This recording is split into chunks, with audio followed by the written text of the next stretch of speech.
Yo, what's up guys? Welcome back to another video. So today I'm going to cover the diet that I use to improve my psoriasis. Now with that said, this is my anecdotal experience, but I think anecdotal experience is super important. You don't need a scientific study to prove everything. I heard from other people's anecdotal experience and it made me try this diet, and then it improved my psoriasis, which then got me to share my story, so my anecdotal experience. So take that with a grain of salt, but it is valuable to have other people's stories. So you can consider this for other autoimmune conditions as well, not just psoriasis. All right, guys. So like I said before, or I don't know if I said it, but I'm Kenny. I'm 29 years old, and I started first noticing my psoriasis when I was around 20 years old. It started on my shins. I got really itchy one day, and then I itched my shins, and then it turned into a scab, and then it eventually just kept spreading, and it never fully healed. And then it eventually started spreading to my thighs, my shoulders, and arms. I went to see a dermatologist, and he told me I have psoriasis. I've started on medications, but I didn't want to continue using them because I didn't want that a part of my routine, and I also didn't want to spend the money on them. And I also felt that they didn't help me with any improvements. I felt like they didn't really work for me. Eventually it got so bad it spread to my eyelid, and that's when I started to get kind of worried, because I was thinking, if the skin on my eyelid starts to degrade and becomes unvaluable, then is that going to affect my vision? So it started to get really scary, thinking that I could start to get my vision affected, potentially losing my vision in that one eye. So I was thinking, what could I do to improve my psoriasis? So I was thinking my diet has to be something that I can do, like a change in my diet to see an improvement. And what I was thinking was foods that I could eat to improve my psoriasis. And this naturally led me down also the path of what foods I should be avoiding. After about a month, my psoriasis improved on my new diet, which is an animal-based diet with fruit and honey. So I'm mostly eating red meat, various fruits, and raw organic honey, and some raw cheese as well. I can't really get raw dairy other than the raw cheese in Canada, because it's illegal to sell raw milk, so I just do the raw cheese. I've also noticed just better energy, better sleep with this diet, so clearly an improvement in what I was doing before. And this is coming from a previous diet of healthy whole foods, guys. I want to make sure the mic is on. My last video, the mic had issues. I think it's working this time. So basically, I was eating whole, unprocessed, healthy food, and I saw an improvement by switching to this animal-based diet. The main thing being that I cut out starches and more of the processed sugars, even though I wasn't eating that much processed sugars to begin with, but I was eating quite a bit of starch through potatoes and rice. So I'm thinking that my digestion improved quite a bit. So if my digestion improved that much, the shape that I'm in right now is pretty decent, physically, so I'm thinking I can probably get into even better shape. So perhaps this is worth sharing to other people.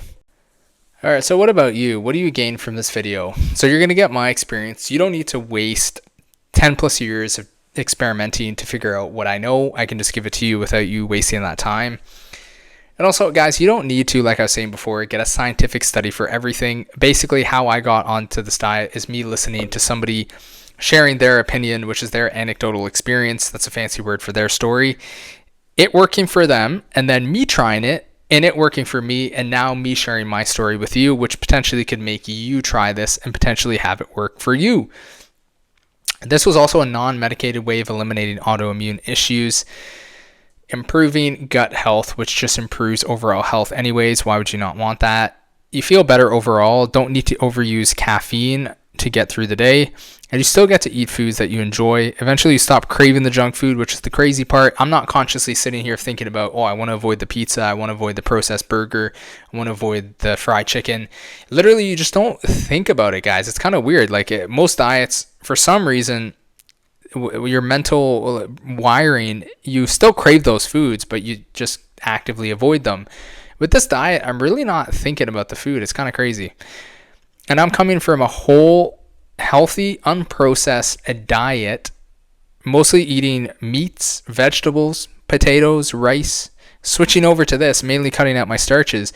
And I've seen such a big improvement even coming from a healthy diet. It's not like I'm coming from a grossly disgusting bad diet to this and being like, oh wow, this diet works so well. It's if you switch from processed to unprocessed, you're going to see quite the big improvement anyways.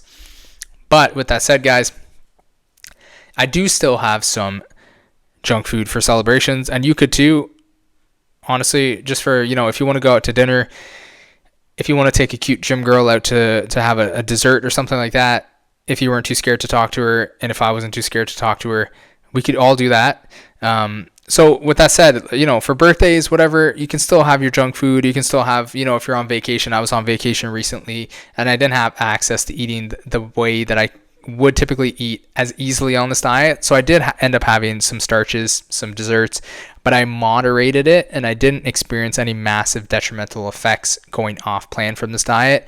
So that's the key, guys. You want to do a 90% on the diet, 10% off the diet kind of approach. You'll have days like I'm going to cover later where you eat more healthy food, but the days that you want to eat the junk food, just moderate it. Understand that there's still room for, quote unquote fun.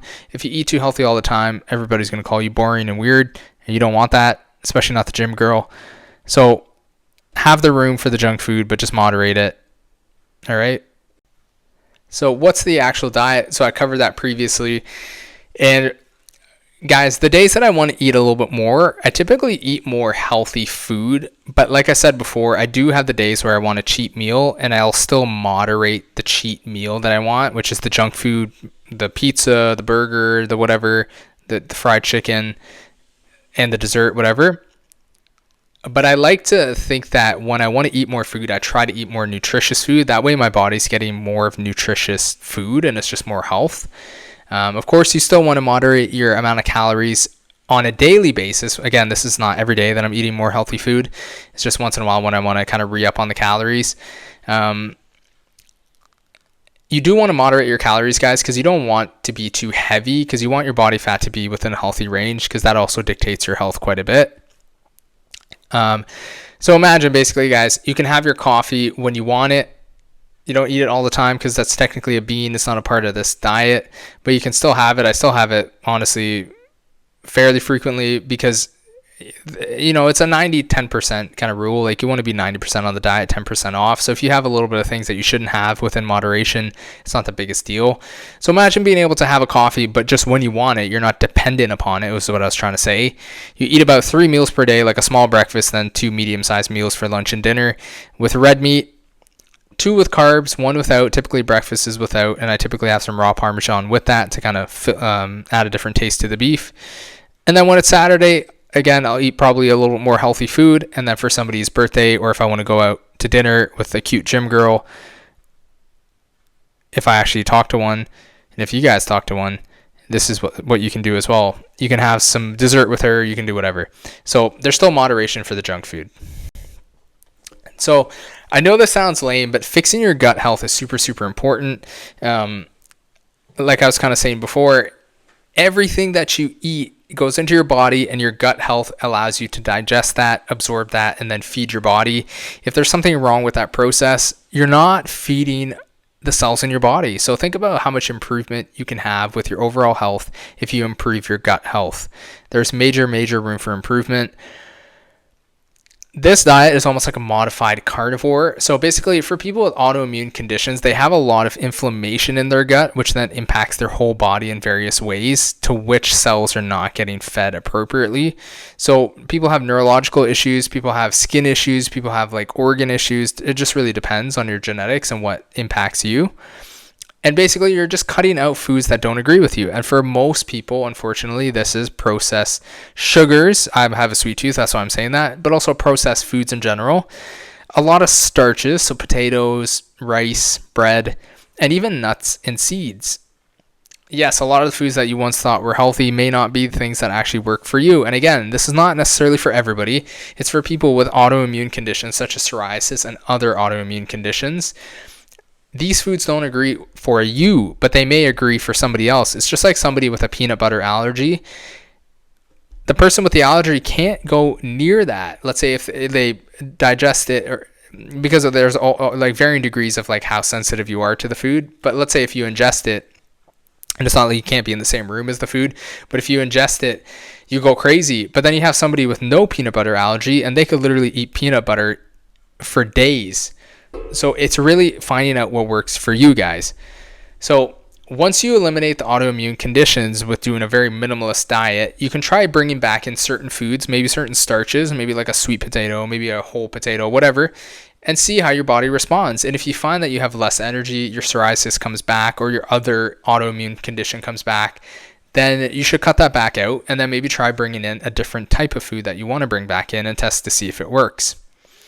This whole experiment, guys, made me think that I probably had leaky gut and I wasn't absorbing a lot of nutrients then. And if I started absorbing them now, especially the protein, I could probably be way more jacked. So I'm looking forward to that in the future. Also, as a side note, people always say whey is king, whey protein, which is a cheese byproduct. And there's no way, you can't convince me that red meat isn't more bioavailable in terms of the protein that will cause you to build more muscle compared to cheese byproduct. There's no way that you can convince me otherwise. And times are a-changing, guys. So I learned a lot of this information from Paul Saladino, but there's other people on YouTube that preach this as well. I just can't think of their names right now. But I kind of like Paul's approach where he incorporates carbohydrates through fruit and honey as opposed to just doing a full-on keto, which he did do before, and carnivore. And a lot of these keto guys are starting to learn that you do need carbohydrates in your diet, but you probably want to get it from fruits instead of starches. And it really depends on the person, guys. And even without autoimmune conditions, I really do think that this diet could benefit a lot of people that don't have autoimmune conditions. And if you see the improvements in your health and you don't have an autoimmune condition, at least that you didn't know about it, then why would you not stick with this diet, at least for 90% of the time, 80% of the time? So I learned a lot of this information from Paul, but also a lot of other people. And I want to keep eating this diet and do blood work in the future to make sure that all of my markers are on point, as well as understanding the different markers and how they interplay with each other, especially cholesterol. We're starting to learn that cholesterol was highly misunderstood in the past. It's not as bad as people think. It's actually the oxidized cholesterol that have an increased propensity to develop into atherosclerosis and form heart attacks and potentially strokes, depending on where the blockage is in the arteries. And also, if you have, because of high processed foods and sugar, you can actually cause a lot of oxidation and inflammation within your body, which then causes an increased propensity for cholesterol and the oxidized cholesterol carriers to also deposit within your arteries and cause atherosclerosis. So a lot of things are changing in the way that we understand diseases and diets. So guys, do your research, do your blood work. It really makes a difference. See if this stuff actually works for yourself. So far, it's been working for me. I need to dig into the blood work a little bit more, and also just continue to learn as stuff becomes uncovered. You need to adapt. That's really, really important. That's it for me, guys. That's the end of the video. If this helped you guys out, please leave a like, comment, share, subscribe with a friend, or share with a friend and subscribe. And I hope to see you guys in another video. Stay tuned for more. Take care, guys. Peace.